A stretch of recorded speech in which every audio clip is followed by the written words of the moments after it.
طيب المقدمه هتكون سريعه جدا النهارده، لكنه مين منا امبارح ايه النهارده الفجر ما كانش طاير من الفرحه، وكانه المنتخب المصري كان بيلعب نهائي كاس العالم. هو حلم بعيد المنال ان احنا نلعب كاس العالم، لان احنا كنا في نفس البطوله وللاسف رجعنا ولسه بنتكلم التكتيك ومين ومن اللي لعب ومن اللي قعد ومن الورقه بسلوفان والكلام الفارغ ده كله.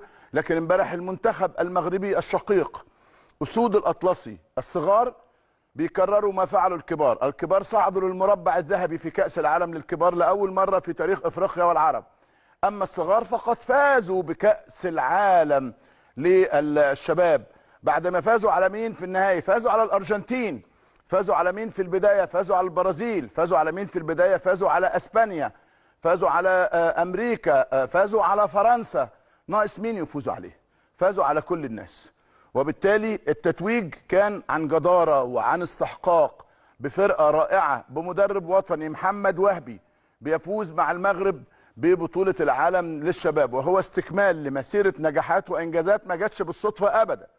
اللي بيحصل في الكرة المغربية على مستوى المنتخبات هو شيء أكتر من رائع وأكتر من ممتاز، وانتظروا المزيد من الكرة المغربية. قبولاتنا وتحياتنا لكل إخواتنا في المغرب، من حقهم يفرحوا ويغنوا ويرقصوا ويسعدوا بهذا المنتخب ويسعدوا بهذه الطفرة الرائعة في كرة القدم المغربية. من جد وجد ومن زرع حصد. هم زرعوا، هم جدوا، هم في الآخر وجدوا الاحترام، وجدوا الانتصار، وجدوا البطولة، وجدوا الفرحة، وجدوا السعادة، ليس في المغرب فقط ولكن في كل أنحاء أفريقيا والعالم العربي.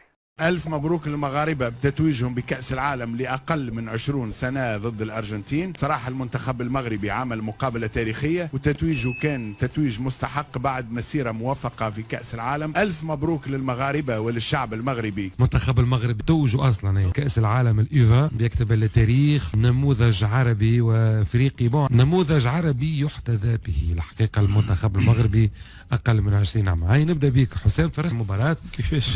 الحقيقة نموذج محترم جدا. المنتخب المغربي صح عليهم، برافو ليهم، لكن وقت تفرج على المنتخب المغربي صراحه تتمتع، تشوف معناها الكاليتي. انا خاصه اهم شيء الكاليتي، يعني معناها تشوف الكاليتي هذوكم تعرف شنو المستقبل نتاع المنتخب المغربي. راهو صراحه ثم 4 5 جوار معناها كاليبر نتاع الفريق الاول. واليوم انا نتبع برشا في المواقع والصحف المغربيه، ثم 2 3 لاعبين اليوم كل المواقع والصحف المغربيه تطالب باش يكونوا مع المنتخب في كاس افريقيا، خاصه قائد الفريق اسمه ماما، هو ماما صراحة ولا كاليتي ولا معناها نيفو. فقط معلومة 90% من الفريق هذا المغربي يظهر التفوق نتاعهم.